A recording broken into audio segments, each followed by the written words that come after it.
Before this week's podcast starts, a reminder that the Normanby Hotel here in Brisbane are doing the best grand final package deal for this year's NRL Grand Final. 3 hours, unlimited food and beverages for just $99. Unlimited food, unlimited drinks. Head down to watch the NRL Grand Final this Sunday at the Normanby, the best spot to watch it in Brisbane. Bents, believe it or not, we are here in Grand Final week for 2024. Welcome back to the All Out Club podcast. Mate, I'm saying this pretty much every week, but I just cannot believe that we are already here in 2024.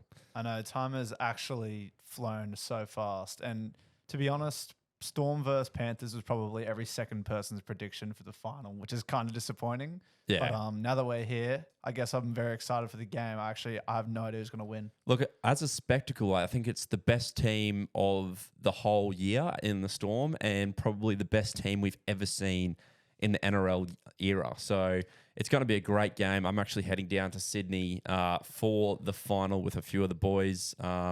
Plenty of content's going to be filmed, so I'm really looking forward to it. It's going to be a great game. I'm keen for the TikToks and Reels that you're going to craft over there. I'm hoping to see some public interviews, cordless. Well, if someone recognises us down there, I'm sure if you want to get in a video, we'll be obliging. But no, I'm really looking forward to it. I mean, you could probably predicted that these were going to be the two teams that are going to be in the final ages ago. I mean, the Storm just rolled through everyone. I know you got some stats which are going to be said a bit later, but if you're going through the team lists, I'm extraordinarily excited for what's going to be a brutal 80 minutes of football. Yeah, to be fair, I think at this point you just predict Panthers no matter what is going to make the final. Yeah. But I think Storm, people were kind of sleeping on them at the start of the year. I think a lot of people were they had a bit of a lackluster year last year. And now towards the end of the year, they've proven to be probably the best team in the comp. Although you can't ignore, Nathan Cleary's been out. But I think it's pretty surprising that they're actually the favourites against Panthers this year. Yeah. Well, they were $1.90 earlier. What are they now? You've done a multi. $1.85. So okay. It's very even, but they're just slight favourites. Obviously, a big week in the news for NRL fans. Brisbane Broncos sacked their coach in Kevin Walters. Madge Maguire comes in, which, look, a lot of controversy with that move. But as a NRL fan, not a Broncos fan, I think it's the right move for the Broncos heading forward. I know you're a Brisbane fan. Your thoughts on that before we head to the NRL Grand Final teams and predictions? I thought it was pretty surprising that they sacked Kevy just so instantly, and I don't know.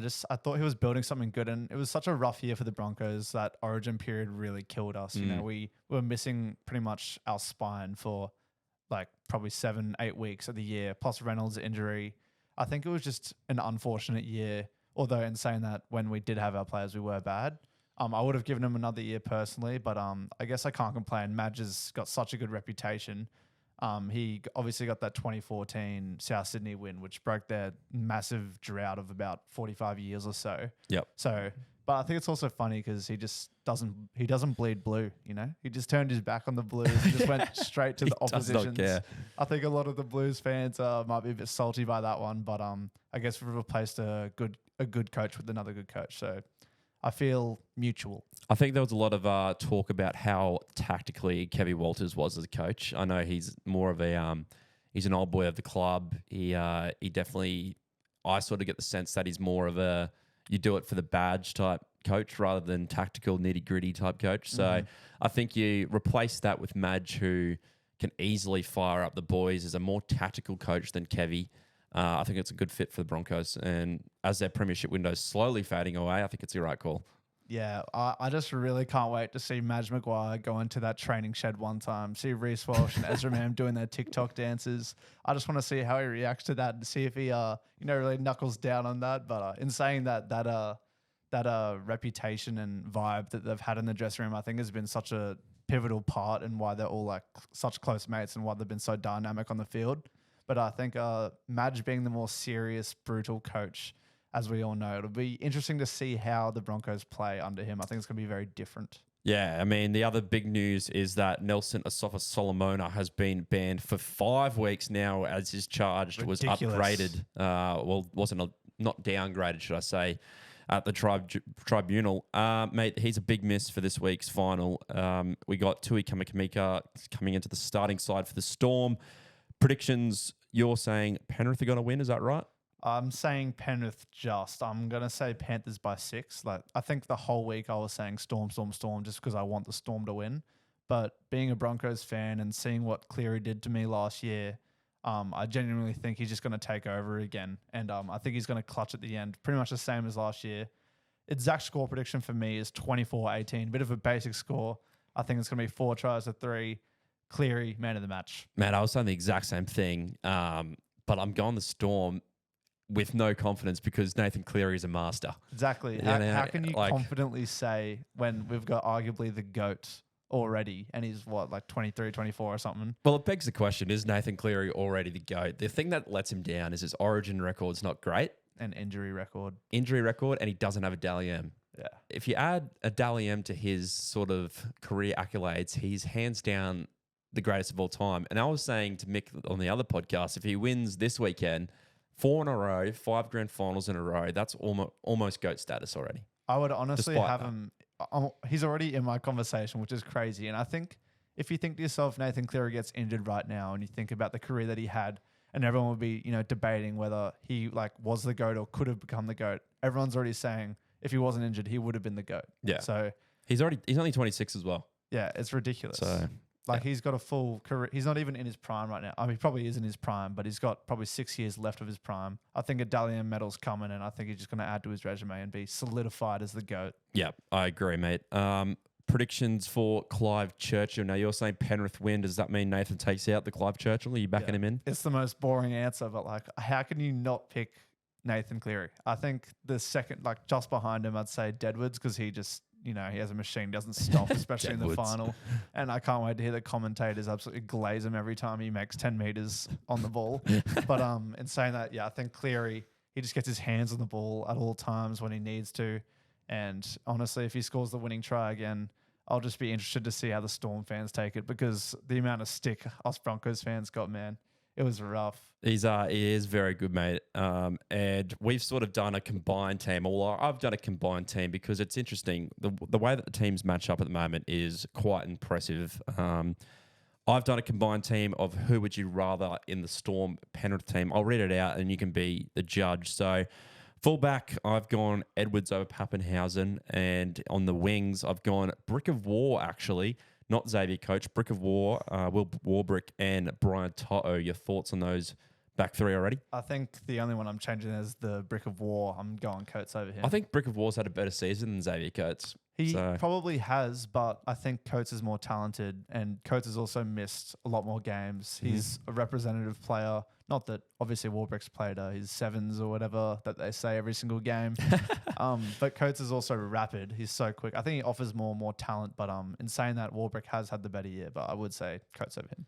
In the centres, I've chosen Nick Meaney. He's had a great year, and Isaac Tungo. And then in the halves, I mean, it's hard to put out the Dally M medalist who is probably going to win this year in Jerome Hughes, but I've gone Nathan Cleary and Cam Munster, sacking Jerome Luai and Jerome Hughes, who was obviously going to be the Dally M winner tonight. I feel like it's closer than you think for the 5'8" role. I think Luai, the year that he's had, and he's won for the Blues. Obviously, he keeps on winning for the Panthers, and that combination, I think it's a combination thing. You take both of them together, but obviously, if you're picking the best one, I think I'd just say Munster, but it's closer than you think, I feel like. Yeah, it's mate, it's tough. This team is tough. There's definitely no arguing those centers, I think. They take it over the others. Leota and Fisher Harris for me in the prop position for Penrith over Tui Kamikamica and Josh King. That's a given. Nass would have probably been in there if he was starting and not suspended. Yeah, and that's the difference as well. He's that good of a player that he's probably the best prop out there. But now, they've got Tui who can do a job just quietly. I love Big Tui. Yeah. But I think their props are going to be dominant. Harry Grant for me at hooker sort of speaks for itself. In the second rows, I've gone Eli Katoa and Liam Martin sucking Sean Blanc and Luke Garner. I think that speaks for itself. I think that's fair. And at lock, it's Isaiah Yao over Trent Liero, which means Penrith would have 8 players and that combined 13 to the Storm 5, which is interesting because the Storm are favourites.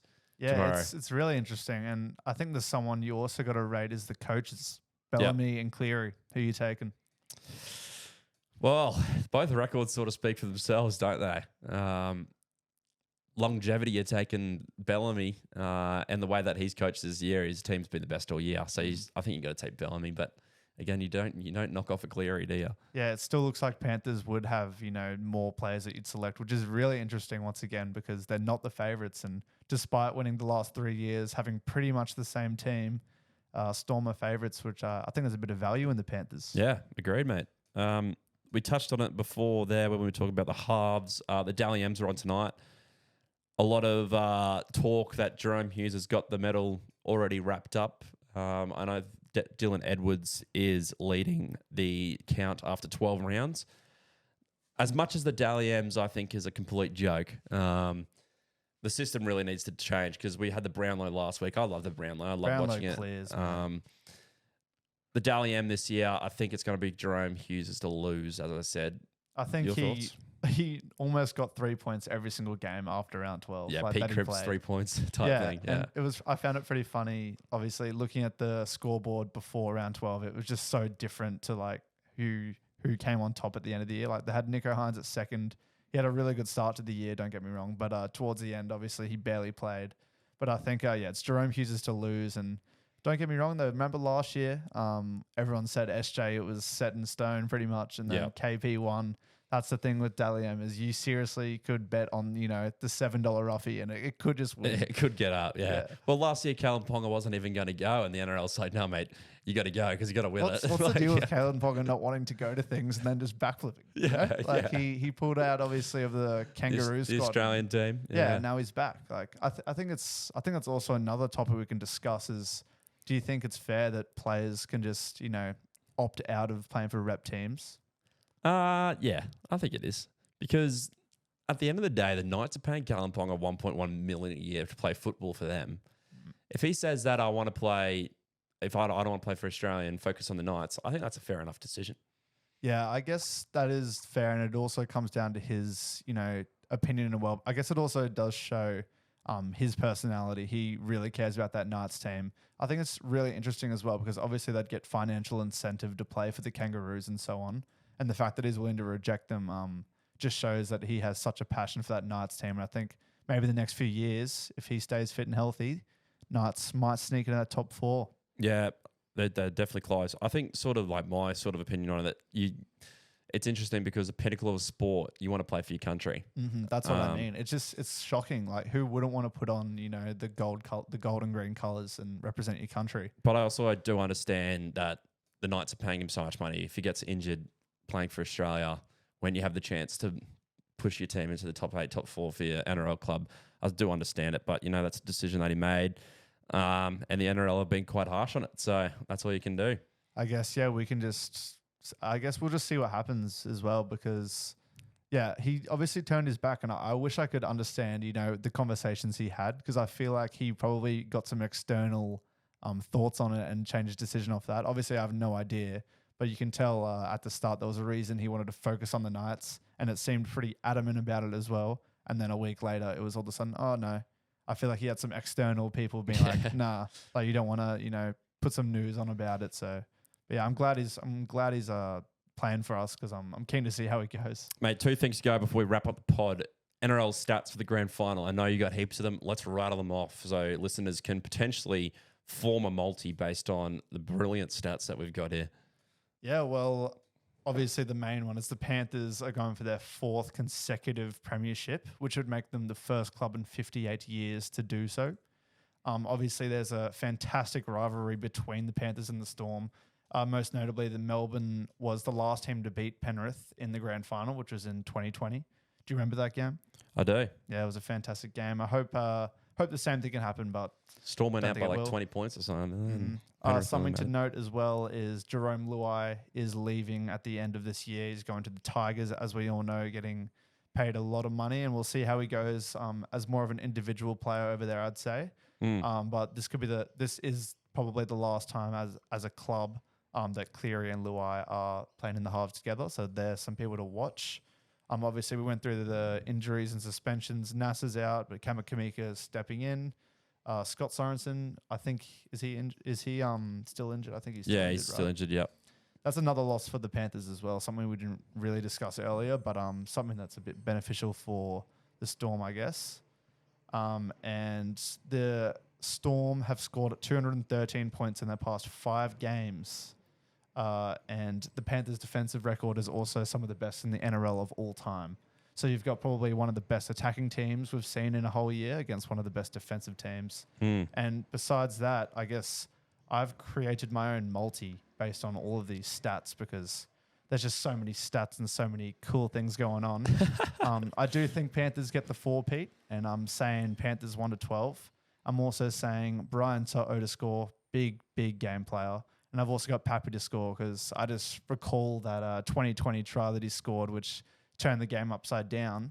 I want you to guess what this is paying. Just To'o, Pappenhausen, Penrith 1-12. We'll $9? $21. Wow. That's how you know value. it is value. That's actually serious Exactly. value. $21 for that. Book it. That's my multi for the grand final. Gamble responsibly, of course. Of course. $21, man. That's a I don't want to say free, but I was really worried you were going to say above 21, and then I realized it wasn't value. But not. So you would have taken that for $9. That says something. yeah. I mean, that's really good odds. Wow. I mean, Penrith aren't favourites, of course, but yeah, that's a good one. I'm going to probably book that. Yeah, I'll be Book it now. loading on it. Mate, that's a good pod. I think we can wrap it up there. There's plenty going on. Reminder that the Normanby are doing that grand final package. If you're here in Brisbane, if you're looking for somewhere to go, have a drink, have a bet, do whatever you want with your mates. Normanby here in Brisbane, a great venue. We've been there all the time this year. Make sure you to book that online. Link in bio, link on the bottom of this YouTube description. Let them know that all our sent you as well. They're also willing to give some hats and some socks out as well. And it also helps us out. So the good friends at the Normanby. We appreciate that. Mate, I'm looking forward to the final. I hope everyone else is. The NRL for 2024 is wrapping up. All that club is back this year. Plenty of cricket content, plenty of other content I'm sure is coming. So, and I hope everyone liked the special guest last week. You liked the special guest last week? It was a fantastic pod. I'm hoping we get some more special guests. I'm pretty sure we can hopefully arrange some more special ones coming up. So obviously stay in tune for that. But if you haven't seen it already, last week some of the other boys were interviewing. I'm not even going to try pronounce her name, but Mariafe Atacha. There you go. She was very good. I watched her pretty much her whole campaign in the Olympics. So definitely worth watching the pod. She has such a great story as well. Yep. We'll leave it there, mate. Enjoy your finals football, and we will see you next week for a wrap up and the next All Out Club podcast. See you then.